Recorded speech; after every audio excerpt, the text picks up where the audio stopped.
Jersey Mike's. Be a sub above. Welcome back to another Southern California Prep Insider podcast. Tommy and Les here to give you all the baseball news from last week and heading into this week. Les, how are we doing? Doing great, Tommy, man. How are you? Doing good. I think we should start like we always do with your top 10, so let's see who's on it. All right, let's fire away. Leading things off, Huntington Beach sitting at the top, the number one spot again with the 3-game lead in the Sunset League. It's just tough to see how they cannot win it all. They got Fountain Valley this week. We're closing out the series against second place Los Alamitos, then Edison. Again, tough to not see the Oilers pull this one out. Coming in number 2, Harvard Westlake, coming off a huge 3-game sweep of Notre Dame last week. Wolverines are in prime position to win the always brutal Mission League. Number 3 is Miracosta, the Mustangs. They should find themselves in perfect position heading into a huge rivalry showdown against Redondo here in a couple of weeks. But they can't look past Lakewood in a non-league game this Saturday. Lakewood's starting to play pretty good baseball after a little bit of a rough start there. Number 4, La Mirada. The Mats are rolling. They'll face a challenge this week against a solid Glen team that will likely decide the league championship in the Suburban League. Glens and La Mirada are both tied at the top of the league standings right now. So this one should have big implications on that championship. Next is Arcadia. The Apaches continue to roll. They are 18-0, 7 games away from a perfect season. They got a huge showdown against San Dimas this Saturday, who will look to avenge a 2-1 loss from earlier in the season. I believe that was a 12-inning game. And San Dimas is playing really good baseball right now. So that game on Saturday could be pretty big for both teams. Next is Orange Lutheran. Lancers took 2 of 3 from Jay Serra last week. They'll face off against a very good Servite team this week in what should be another great series in the Trinity League. Next is El Toro. Chargers are beginning to play the way everyone expected them to be playing coming into the season. They have 2 non-league games this week. The South Coast League is a little different with an odd number of teams, so every week one team plays non-league teams during league play. But then they finish the league season against Aliso Miguel, and then first place Capo Valley, which should be a huge series. Checking in at number 8 is Jay Serra. They're coming off a series loss to Olu. They were pretty competitive in 2 of those games. One game, not so much. But they look to regroup against a talented but scuffling modern-day team. The Lions are in position to claim a playoff spot out of the Trinity League, but it won't be easy because they close out with Santa Margarita and St. John Bosco. Number 9 is the aforementioned Notre Dame. Yes, they were swept by a very good Harvard Westlake team. They look to rebound against a streaking Alemany team right now. While in second place in the league, they simply can't afford to lose any more hiccups, especially after that sweep. And lastly, number 10, Beckman. Like Miracosta, Beckman is a team not many people are talking about. They've won the series against second place Corona Del Mar. Look to continue that against Woodbridge this week. Series next week against Northwood looms really large for the Patriots, who are playing really good in their current 7-game winning streak. So Beckman's a team to keep an eye on as they move forward in the D2 playoffs. I believe CIF's got them number 1 in the Southern Section Division 2. They're playing really good ball right now. All right, so Beckman is a new team in the top 10, as you mentioned. Big movers and shakers. Notre Dame obviously going down. Harvard Westlake going up after that.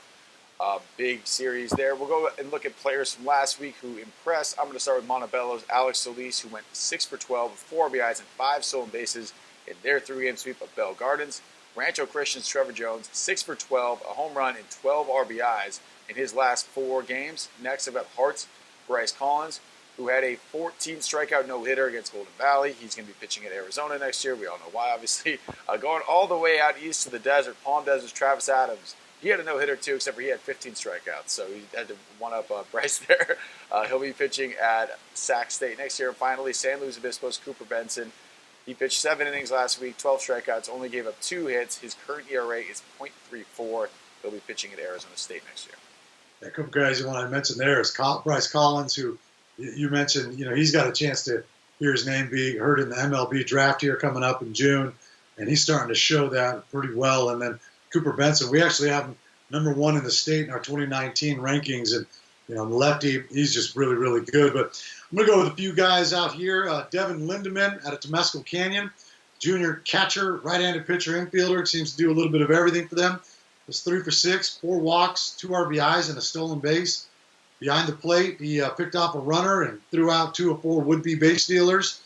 On the mound, he earned a save, throwing 2 2/3, allowing 0 runs on 2 hits and a strikeout. So again, doing a little bit of everything for Temescal Canyon. You love seeing the catcher take the gear off and go on the mound. You gotta love that, right? Trey Pate out of St. Margaret's. He's only a freshman, was 8 for 10 with 2 doubles, 3 RBIs, 3 walks, and 4 runs scored. Pretty good week for him. Darius Perry out of La Mirada was 6 for 11, 2 homers, and 11 RBI on the season. He has 9 homer and 47 RBIs with, probably about another 12 games left. So, look for him to expand on those numbers. And finally, Elias Rios out of Cypress High School, the junior center fielder, was 5 for 6, 4 singles, 1 triple, 5 RBI, 5 runs scored, and also had 2 stolen bases. Highly sought-after recruit who, in today's day and age, which is pretty refreshing, is taking his time with the recruiting process, which is, I tend to like that. There we go. So those are the players from last week who played well. We got to get into our game picks. We'll take a look at the scoreboard right now, and we will start with Salle going to Bishop Amat. It's a huge matchup in the Del Rey League with only 2 games separating these 2 teams in the standings. Amat is getting great pitching from juniors Blake Archuleta and Steven Loera. Archuleta just happens to be hitting .369 on the season also, and combined with Michael Espinoza, who's hitting .377. They make a formidable pair in the middle of that lineup. For LaSalle, the man on the mound is Jeffrey Daly, who's sporting a 4-1 record and a 1.43 ERA. Fellow senior Landon Smith is having a nice season with a 1.44 ERA as well. LaSalle has 6 players hitting .300 or better, paced by senior Ethan Patrick and his .458 average. The key in this series is going to be defense, and Bishop Amat has been a bit more sound there, so I'm going to go with Amat, both being the Lancers. I'm going to go with Amat in this series. I'll go with the other Lancers. I'll go with LaSalle. Another little note I want to add about Ethan Patrick. He's first of all headed to LMU next year. He has 5 triples, which is awesome. And his on-base plus slugging is 1,278. So the kid is tough to get out at the top of that lineup. Next, we've got some smaller schools, Linfield Christian and Woodcrest Christian. Yeah, Woodcrest Christian comes into this game with an unblemished 7-0 record in league.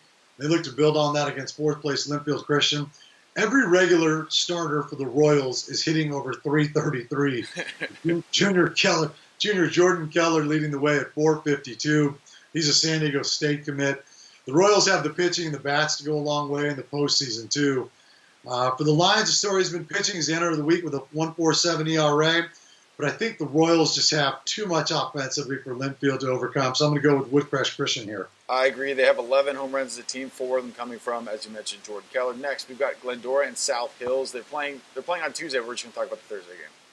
Yeah, man, this one was tough for me because this is a battle for the Palomares League title this year, I think. Many expected South Hills to be there. Not many anticipated Glendora would be in this position. I saw the Tartans last week, and their lineup is formidable with Jacob Gonzalez, Bryce Woodbridge, Cade Marshman, and freshman Matt Gonzalez, all being a handful at the plate. Adam Armstrong, in my opinion, will have a chance to pitch at the Division I level based on what I saw from him. For South Hills, the pitching has been really good, and that's a credit to first-year pitching coach Steve Dye. Their hitting has been a little inconsistent, but the pitching has kept them in most every game. Everyone knows about Brandon Dieter, the Stanford commit, who's probably going to be drafted in June. But seniors Mikey Ortega and Andreas Quinones are contributing big time on the mound, too. Glendora brings a good combination of pitching and hitting that I think will be the difference, so I'm going to go with the Tartans in this one. I'll go other way. I'll go South Hills. Again, Glendora is having a good season, though, so I think this will be a close one. Next, we've got Paraclete going to Crossroads. This to me is an all-mascot name battle as the Spirits of Paraclete take on the Road Runners of Crossroads. I love it. For Paraclete to stay in the title race of the Gold Coast League, they'll need to win this series to stay on pace with Sierra Canyon, who they'll face next week for 2 games. Junior Joey Estes is the man on the mound for the Spirits, while the bats have been hot of late, too. For the Road Runners, Reese Adair is having a heck of a season, hitting .457. The issue for Crossroads has been their pitching, who comes in with a .404 team ERA. I just like the combination of pitching and hitting for Paraclete, along with the looming showdown series with Sierra Canyon next week. I think they're going to be a little bit too much for Crossroads to handle. Yeah, I like Paraclete, too. I think they'll be able to handle the pitching staff of Crossroads pretty well. Final game, there's 2 of them, actually. It's Azusa and Sierra Vista. This should be a heck of a battle in the Montview League as one game separates these 2 at the top of the standings. Sierra Vista comes in having won their last two since dropping game one of this series to Azusa 2 weeks ago.